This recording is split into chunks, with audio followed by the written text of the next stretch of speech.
Good morning, everybody. It's Tom Christie back in the decoy carving shop, and this will be session 2 of creating a 2/3 size, so not miniature, but smaller than life size Drake Wigeon.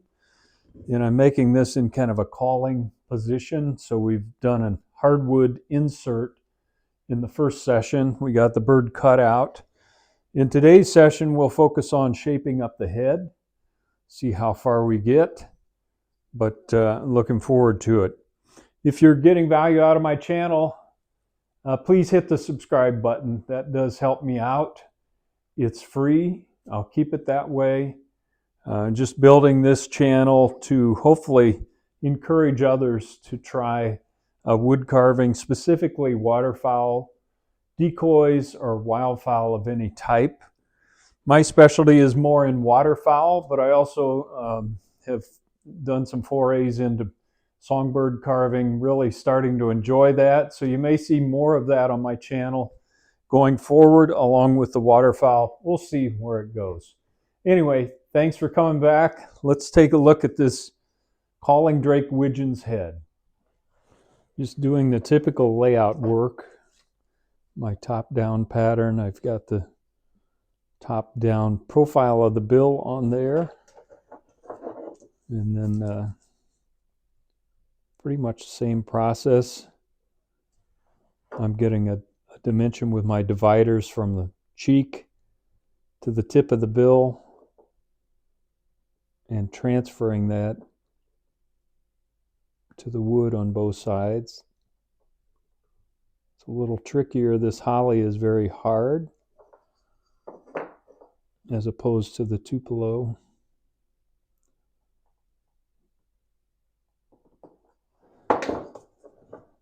Pencil that in so you can see it a little better. I just made a little arc there so I know where the bill meets the face. And then I want to remove this material. Looks like right at this junction point is a good place.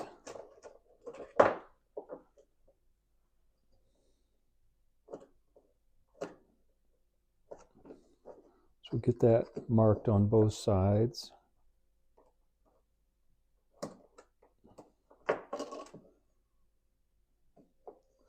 So we'll cut this out.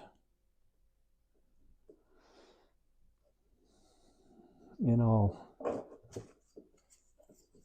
locate the lower mandible as well, just so I have a guideline.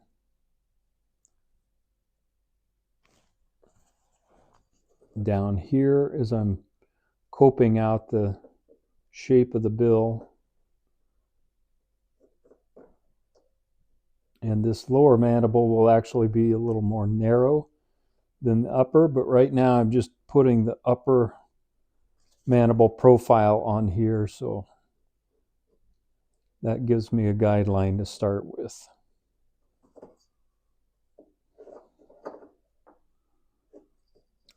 Then from that point where the bill meets the face, I'm going to angle this back just past the eye location, both sides. This bird is kind of high, stretched out neck for a widgeon, high forehead, open calling position. The crest is formed kind of a little shape back here, so I want to narrow the back of the head quite a bit. Not a razor sharp point back there, but fairly narrow on the back where that crest comes together at the center line. And then I'll use my eye location and kind of visualize where the cheek is going to fall in here.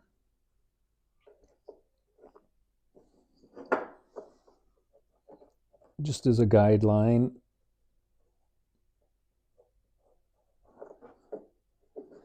And then I'm going to drop these verticals like we normally do. We want to keep a full width on the cheek.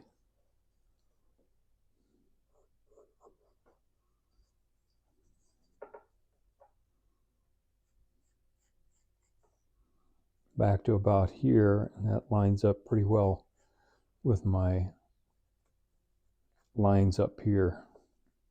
So we're going to take this out, narrow this up to the bill, and probably do that work on the coping saw for the most part. We're at a pretty small scale here, so I don't think I want to risk it on the band saw. Okay, let's go cope this out. Start on this side. My coping saw.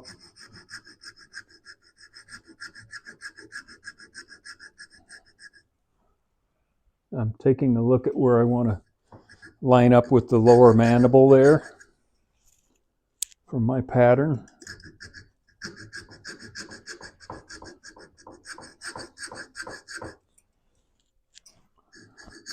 That looks pretty good.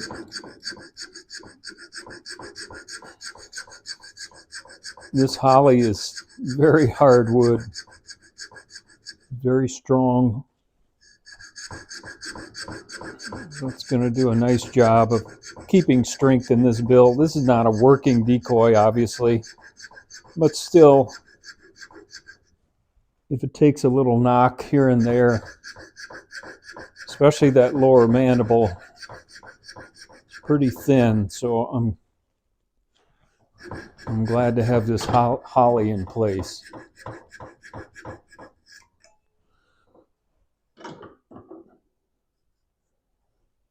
All right, I've got that down to about where I want it. I'm going to go in from the side now.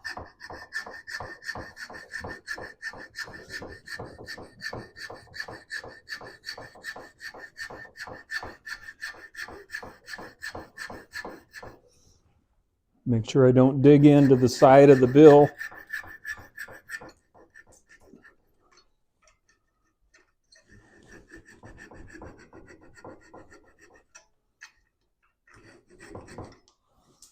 Okay. Now I can make this angle cut. I'll just show you one side and then just know that I'll be duplicating this on the other side. This is a guideline for where I'm kind of targeting my exit on the cut.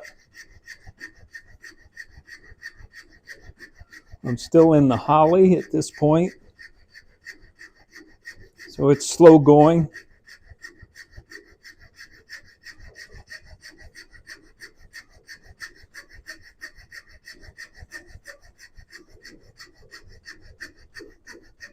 Now I just hit the Tupelo. I can definitely feel the difference. Make sure I'm exiting at the right spot.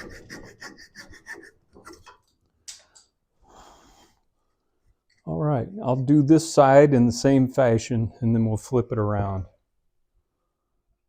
I was kind of going back and forth on whether I was going to carve the eyes in or install glass eyes. I do have a pair of eyes that I think will work for this bird, so I'm going to put my pieces that I cut off back on, get those lined up, and go ahead and drill a guidance hole for the location of the eye from my pattern, transfer that to the wood so that I'll have that available later as we install the eyes.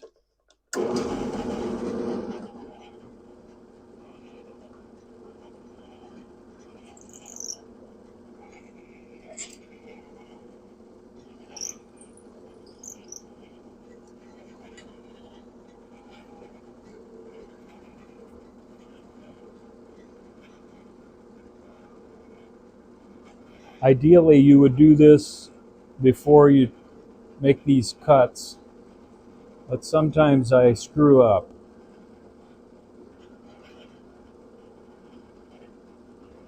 No big deal.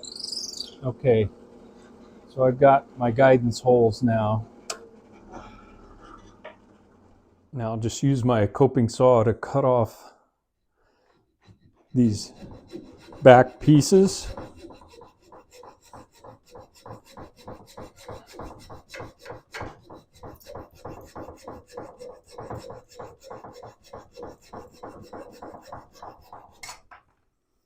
Much quicker job since this is Tupelo.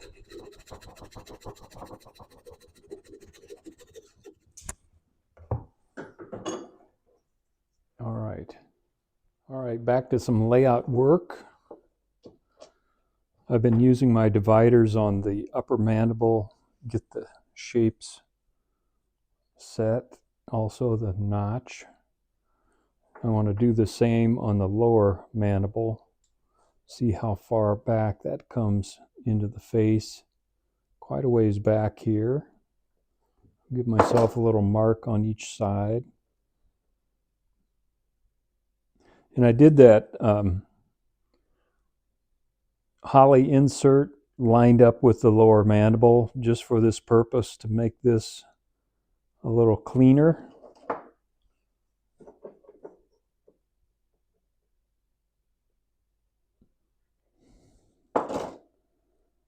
That's going to go back that far.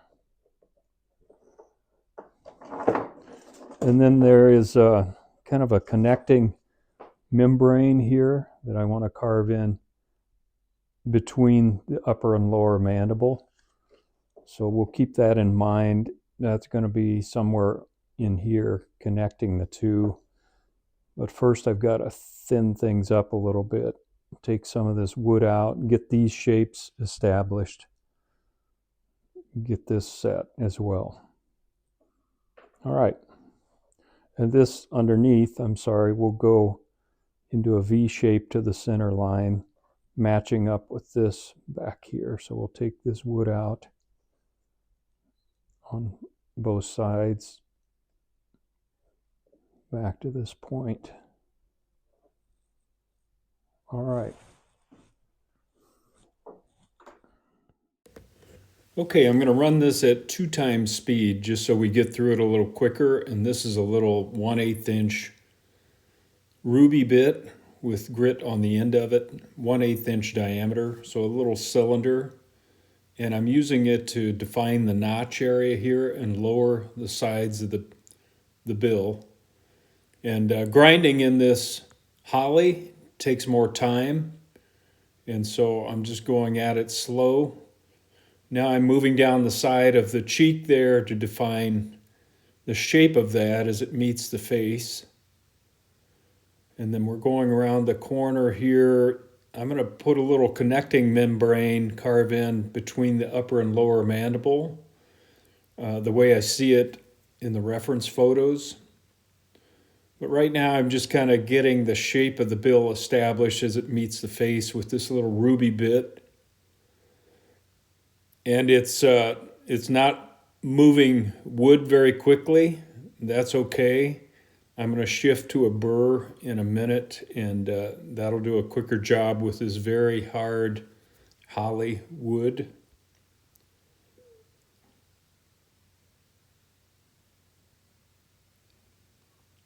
Just continuing to work that junction. This is all in the holly, by the way, because I put that insert heavy back into the face. So all the carving right now is, for the most part, in the holly hardwood.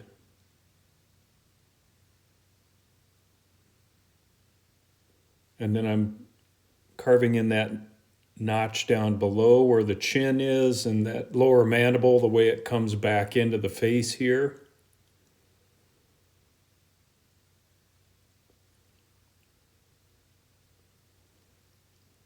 All right, now I'm going to switch to a little flame-shaped burr.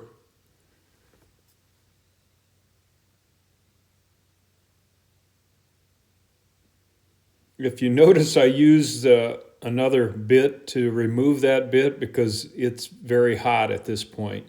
All right, now I've got the flame-shaped burr, and I'm just going to use that to begin to shape the bill.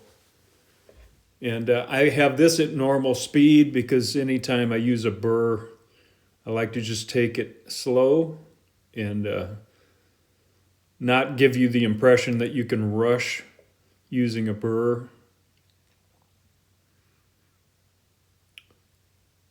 So the shape of this burr allows me to really get in and around those areas that I carved near the face and begin to shape up this upper mandible. If I was trying to do this with a ruby bit, it would take forever because that holly is so hard. I'm just being very cautious. I can use it to round the tip here. I'm making sure the rotation of the burr is in the correct direction as I go around the tip of the bill here, because I don't want to snag that burr on the tip of the bill.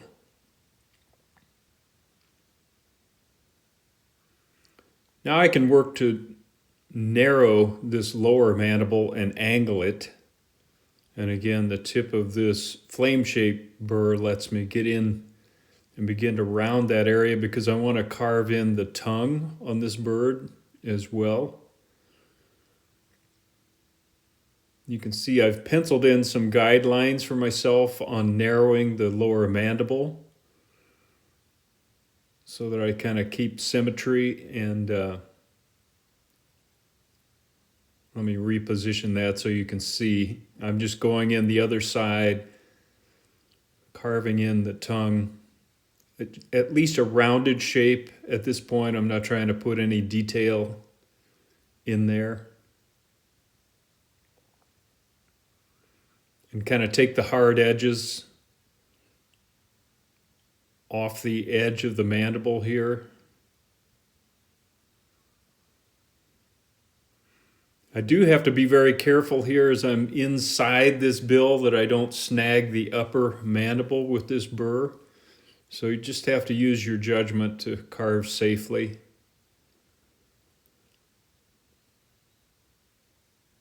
And I'm using the burr here to go ahead and shape that because as I said, most of that is the holly. You can see the insert almost back to the eye. So a lot of the shaping is being done in the holly. Kind of rounding that area where the bill meets the crown and just shaping things up.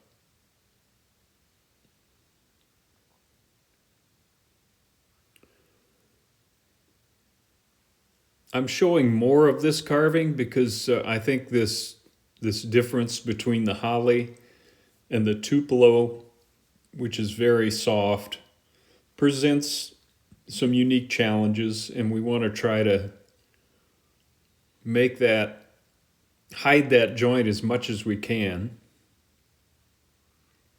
All right, that's starting to shape up.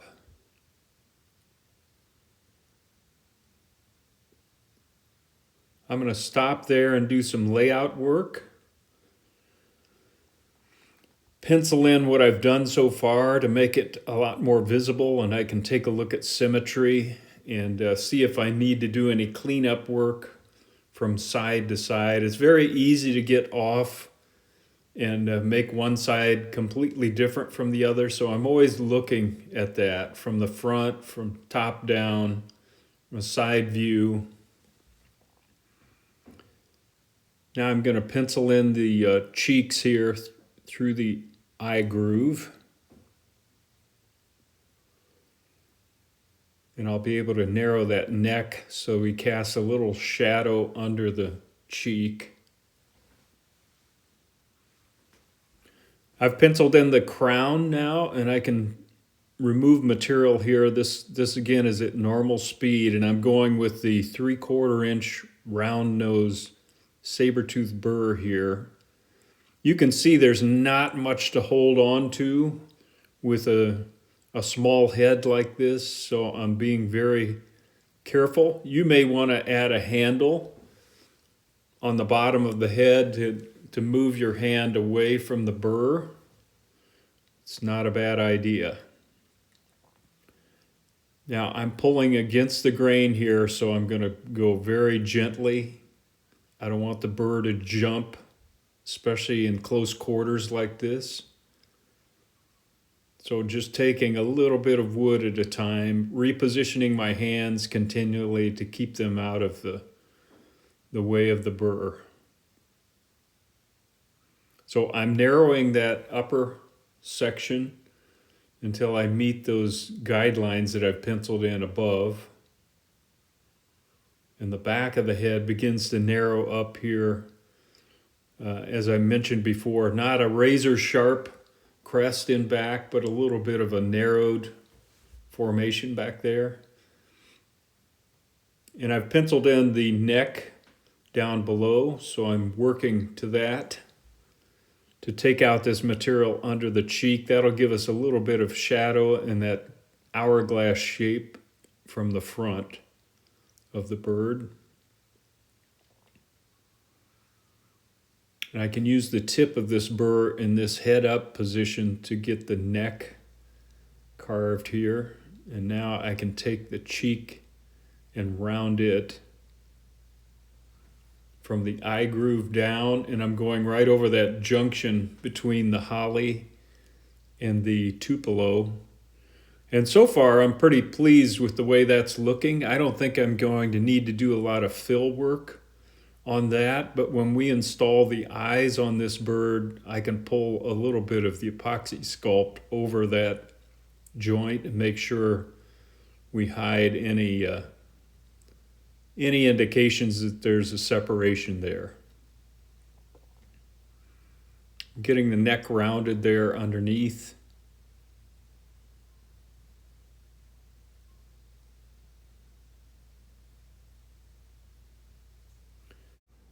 All right, I've got that side shaped up. I'll do the other side and then come back. All right, I've got both sides shaped up. Now I want to work a little bit on defining the tongue of the bird here. I've got a little diamond cylinder. I'm going to use the edge of that to go in and cut a groove to begin to define the tongue as it lays on the lower mandible.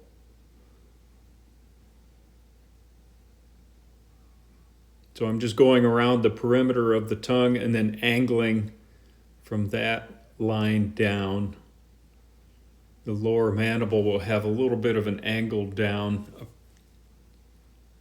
right in that area.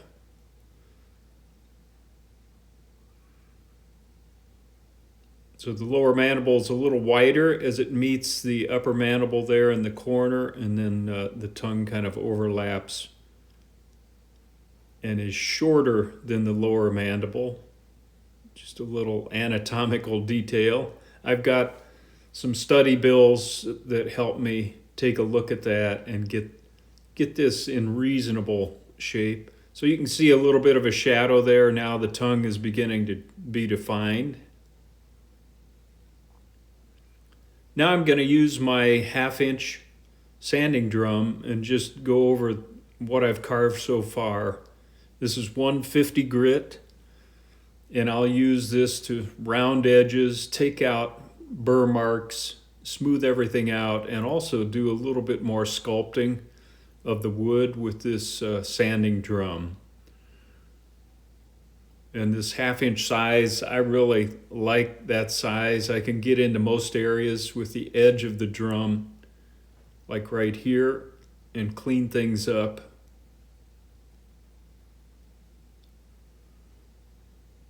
And while I'm cleaning things up, just finalize shapes that need a little more attention. Like the tip of the bill here. I want a nice round profile from the top down. And notice I'm pushing that away from me so that it's not real aggressive. It's just a light sanding touch. I'll have to use some other equipment to get into the tongue and smooth it out. We're going to do some shaping of that area as well.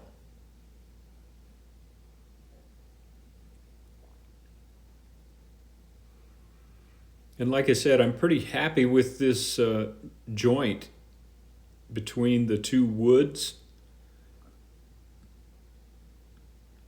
I really don't think I'm going to have to do much filling or disguising of that joint later. We'll see. But I'll go ahead and get this sanded and then come back. Okay, I've got things smoothed out. Now I want to put a little cheek detail on here in a couple of locations, particularly in this calling or whistling attitude. When the bill's open, there's a little bit of definition here I want to put on the cheek. So not much. I'm using this little triangular shaped ruby bit to cut a groove in the shape of the cheek and then remove material on both sides and kind of smooth things back out, just so we have a little indication there. Same thing back here. I want to give a little personality to this Calling Wigeon, so I'm going to put a little groove back here and then fare that out in both directions so it's nice and soft. And I'll have to work on this a while, and I'll keep looking in my overhead lighting to see if I can see just a subtle shadow. That's what I would like to have.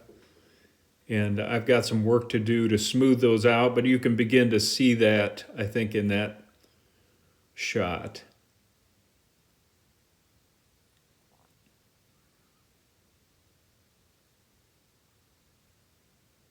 So we don't want these to be deep, throwing a harsh shadow.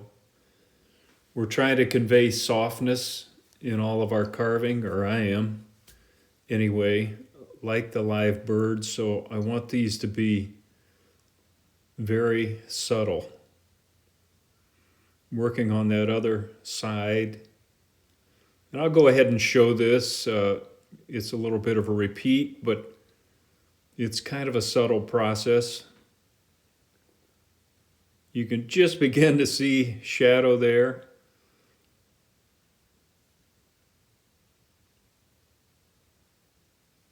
Cut a little rounded cheek and then take wood off in both directions. Give it a nice soft look.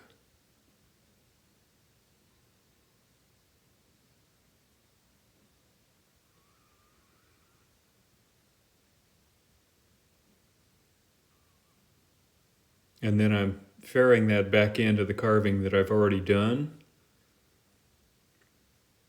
Now I'll get my trusty half-inch sanding drum and use the tip of that and really finish this and smooth things out.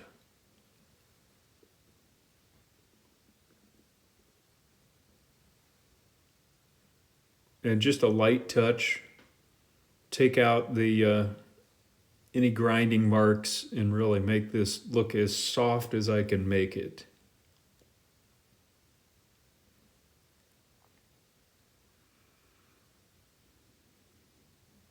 I don't want any ridges left that are going to cast an awkward shadow.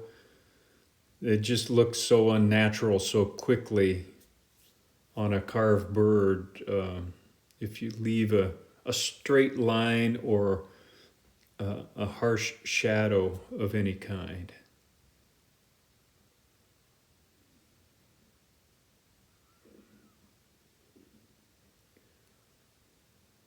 I'm just doing a little smoothing around the entire head. And that happens. You take another look at it, you've missed something, go back and pick it up. All right, that's enough sanding. We'll move on. Now I want to set the distance between the eyes, and I've got a measurement from my pattern that I put together that tells me how close those eyes need to be from the front. And I'm going to use this little cone-shaped ruby bit to begin to define that little bit of a trench that goes right through the eye, and then blend that up and down again so that we don't want to throw any harsh shadows here, just a nice soft transition. But I want to definitely narrow the distance between the eyes, because right now if I just set those eyes, they're going to look bug-eyed from the front. It's easy to do, and it's easy to get them too narrow. So I just rely on good reference information like Pat Godden's pattern books to give me distance between the eyes. And of course, I've got to dial that back for this 2/3 size, but you can do that. Just take 2/3 of the dimension you take off of the life-size pattern, and that's what we're shooting for. Now I'm just using my 1/2-inch sanding drum again and smoothing everything out. I've got that eye distance set to where I want it.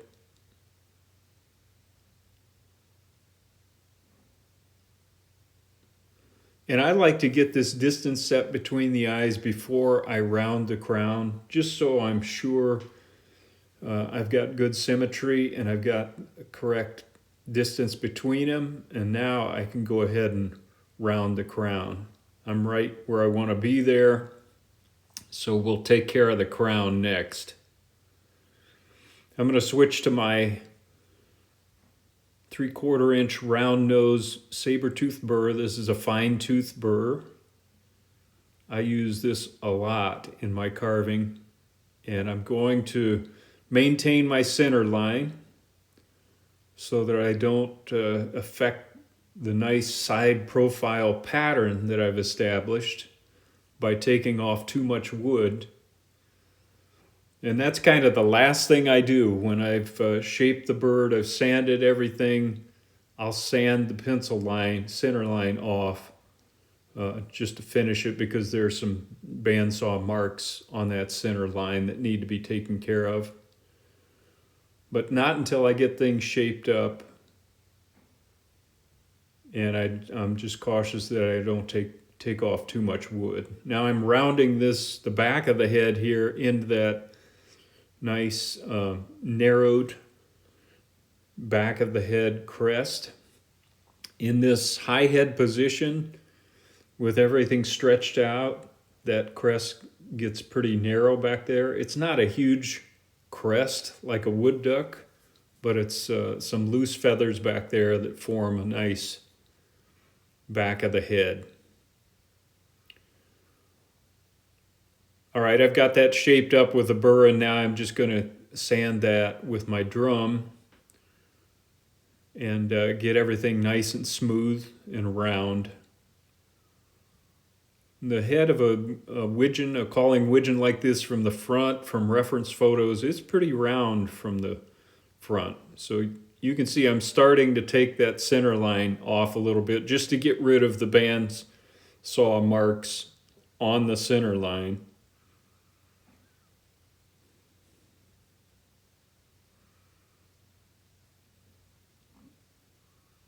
So I'll go ahead and sand this. I'll speed this up so we can get through it quicker, but we've got it shaped up pretty well. You can see that little crease under the lower mandible there where it meets the face, and I think that's important in this calling position as well. So I'm shaping that up. I'll go ahead and finish the sanding and then come back. Here's just a quick look after I've got things sanded. And in the next session, we'll add some build details, get the eyes installed. Okay, that's a wrap on session 2 of the 2/3 size Wigeon Calling Drake. And in the next session, as I mentioned, we'll start doing some build details. We'll get the eyes installed, probably start working on shaping up the body as well. Until then, Tom Christie signing out. Good carving to you.